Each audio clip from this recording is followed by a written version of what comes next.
Selamat pagi Bapak Ibu Saudara semua yang dikasihi Tuhan. Kembali berjumpa dalam menu sarapan firman, makanan yang sesungguhnya buat kita yang membuat hidup benar-benar hidup.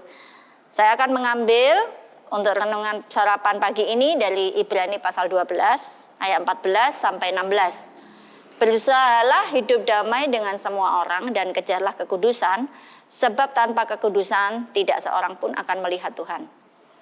Jagalah supaya jangan ada seorang pun menjauhkan diri dari kasih karunia Allah, agar jangan tumbuh akar yang pahit, yang menimbulkan kerusuhan dan yang mencemarkan banyak orang.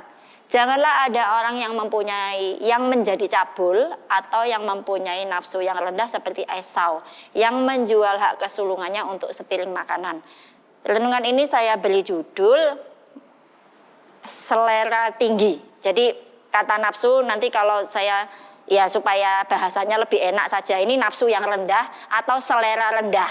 Ya, Esau adalah contoh orang yang punya selera rendah. Tapi kita tidak mau menjadi orang yang seleranya rendah seperti Esau. Kita ingin jadi orang yang seleranya tinggi. Kita akan pelajari lebih dalam, sedikit lebih dalam. Dulu saya membaca ayat 14, 15, 16 ini seperti terpisah-pisah ya. 14 sendiri ngomongin damai, kekudusan, 15 ngomongin akar pahit, jangan akar pahit gitu. 16 ngomongin membicarakan ini contoh jelek Esau. Saya kira semua itu putus-putus sendiri-sendiri, tapi belakangan saya memandangnya ini sebenarnya berhubungan gitu ya. Pertama saya lebih ke ayat 14-15 yang saya lihat ada hubungannya. Kekudusan itu dihubungkan dengan kasih karunia Allah yang menjauhkan kita dari akar pahit yang mencemarkan. Itu kekudusan dan pencemaran kan dua hal yang berlawanan. Jadi ayat 14-15 itu berhubungan. Caranya menjaga kekudusan salah satunya adalah mencegah timbulnya akar pahit dalam kita, karena akar pahit itu mencemarkan. Jadi supaya menjaga diri dalam kekudusan, tetaplah tinggal dalam kasih karunia Allah yang mencegah timbulnya akar pahit. Kasih karunia kita tahu adalah pengampunan juga ya. Jadi akar pahit itu lawannya adalah pengampunan begitu. Itulah yang mencegah kita dari tercemar-cemar. Dan berarti kita tetap murni, tetap terjaga bersih dan kudus di hadapan Tuhan. Lalu saya belakangan lagi menghubungkan ayat 16 itu saya rasa berhubungan karena Esau memang contohnya adalah dia menjual hak kesulungan diganti yang harganya tinggi dengan yang murahan, hanya semangkok sop merah. Tapi jadi inilah Esau itu seleranya selera rendah. Dia mengorbankan hal yang tinggi atau hal yang mahal mulia itu demi sesuatu yang sangat rendahan begitu. Ini contoh dari Esau. Tapi tanpa sadar kita itu juga sering seperti itu. Salah satunya ya akar pahit itu tadi.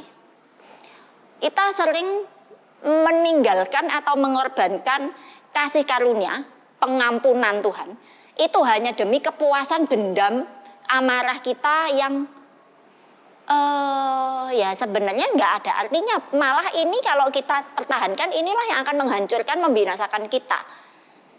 Jadi inilah rendahnya selera kita ya tanpa disadari. Makanya harus berawas-awas gitu. Jangan sampai tidak sadar, jangan sampai lengah.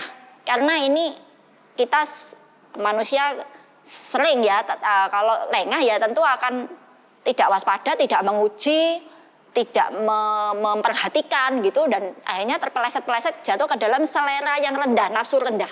Nah, tapi kita adalah orang-orang yang punya selera tinggi. Kita lebih mengejar hal-hal yang selera tinggi, yaitu kasih karunia pengampunan penebusan dosa itu. Terus ada begitu banyak hal lain, kemuliaan surgawi yang Tuhan itu sediakan untuk kita. Kalau kita tukar hanya demi kepuasan ego sesaat yang berkata, kok enak aku ngampuni orang itu gitu ya. Maka itu akan menjadi